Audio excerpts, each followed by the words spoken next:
타임 건작동 말씀 묵상 2021년 2월 14일 주일 누가복음 14장 1절에서 14절 세상의 잔치대 하나님 나라의 잔치.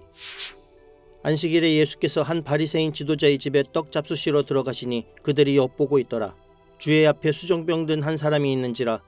예수께서 대답하여 율법 교사들과 바리새인들에게 이르시되 안식일에 병 고쳐주는 것이 합당하냐 아니하냐.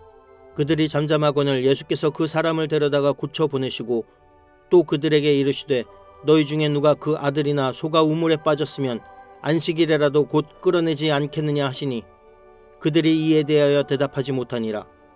청함을 받은 사람들이 높은 자리 택함을 보시고 그들에게 비유로 말씀하여 이르시되 내가 누구에게나 혼인잔치에 청함을 받았을 때 높은 자리에 앉지 말라. 그렇지 않으면 너보다 더 높은 사람이 청함을 받은 경우에 너와 그를 청한 자가 와서 나더러 이 사람에게 자리를 내주라 하리니 그때에 내가 부끄러워 끝자리로 가게 되리라. 청함을 받았을 때 차라리 가서 끝자리에 앉으라. 그러면 너를 청한 자가 와서 너더러 버치어 올라앉으라 하리니 그때에 함께 앉은 모든 사람 앞에서 영광이 있으리라. 무릇 자기를 높이는 자는 낮아지고 자기를 낮추는 자는 높아지리라.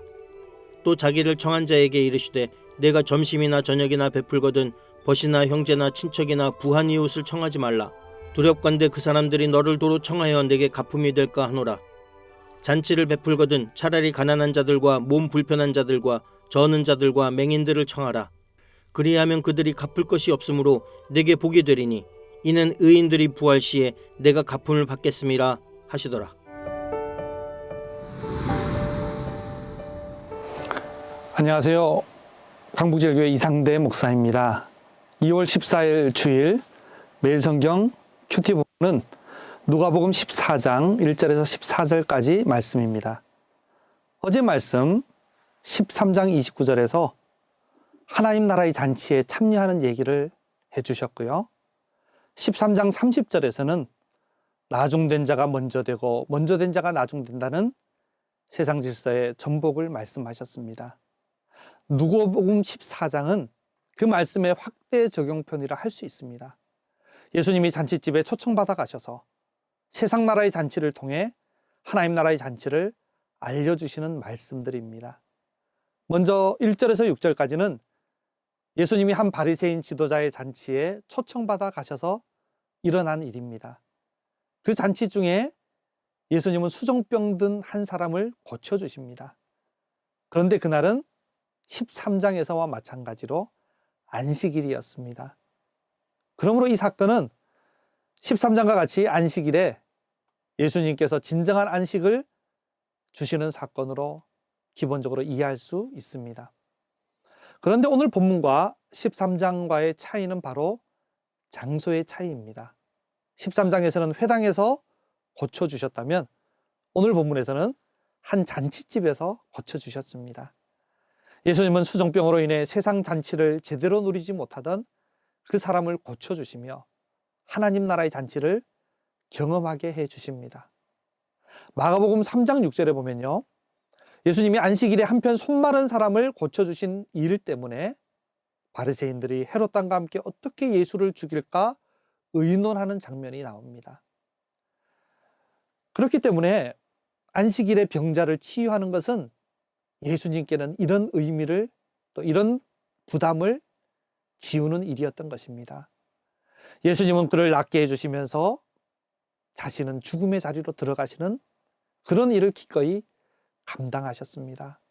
예수님은 마지막에 한 번만 십자가에 달리신 게 아니라 계속해서 이렇게 십자가의 길을 가셨던 것입니다. 주님이 그렇게 십자가의 길을 가심으로 수정병 든 환자는 고침받고 하나님 나라의 잔치를 경험하게 됩니다. 하나님 나라 잔치는 그런 것입니다. 그 나라 왕이신 예수님이 십자가의 길을 가는 헌신과 사랑으로 가장 보잘것없고 자격 없는 자들이 은총을 입고 참여하게 되는 잔치입니다. 우리가 하나님 나라의 잔치에 참여하는 것도 전적으로 보잘것없는 우리를 위해 기꺼이 십자가의 길, 죽음의 길을 가신 예수님의 은혜로 말미암는다는 사실을 기억하시기 바랍니다.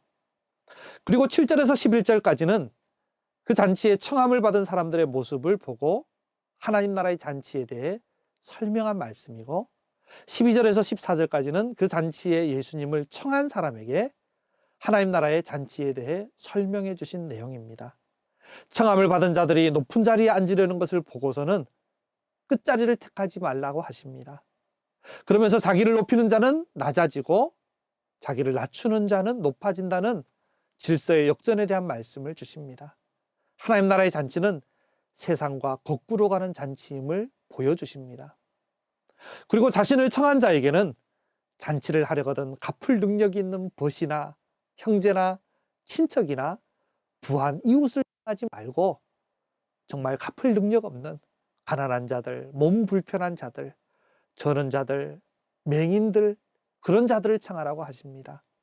이 또한 하나님 나라의 잔치는 세상과 다르고 세상과 거꾸로 가는 잔치임을 보여줍니다. 예수님은 잔치집에서 수종병 든 한 사람을 주목하시고 자신은 십자가의 길로 가시면서도 그를 고쳐주셨던 것이 바로 그런 의미를 지닌 하나님 나라의 잔치임을 미리 보여주신 것입니다.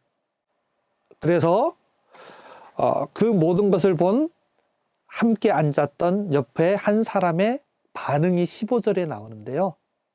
15절 말씀을 보시면 함께 먹는 사람 중에 하나가 이 말을 듣고 이르되 무릇 하나님의 나라에서 떡을 먹는 자는 복되도다 하니. 예수님께서는 이 잔치집에서 하나님 나라라는 표현을 한 번도 안 하셨죠. 그렇지만 옆에서 먹던 그 사람은 예수님 하시는 일과 하시는 말씀을 듣고 하나님 나라 났던 것입니다. 여러분, 우리가 오늘 하루를 살면서 식사를 하든 뭘 하든 모든 삶의 자리에서 하는 행동과 말들로 인해 우리 주변의 사람들이 하나님 나라를 떠오르게 되고 하나님 나라의 잔치를 깨닫게 되는 은혜가 있기를 바랍니다. 그러기 위해서 비천한 우리를 높이시려 낮아지신 예수님의 뒤를 따르고 병든 우리를 고치시려 십자가의 길을 가신 예수님의 길을 따르고 죽은 우리를 살리시려 죽음의 길을 가신 예수님을 뒤따르며 삶의 모든 자리에서 하나님의 잔치를 드러내는 복된 저와 여러분 다 되시기를 예수님의 이름으로 축원해 드립니다. 아멘.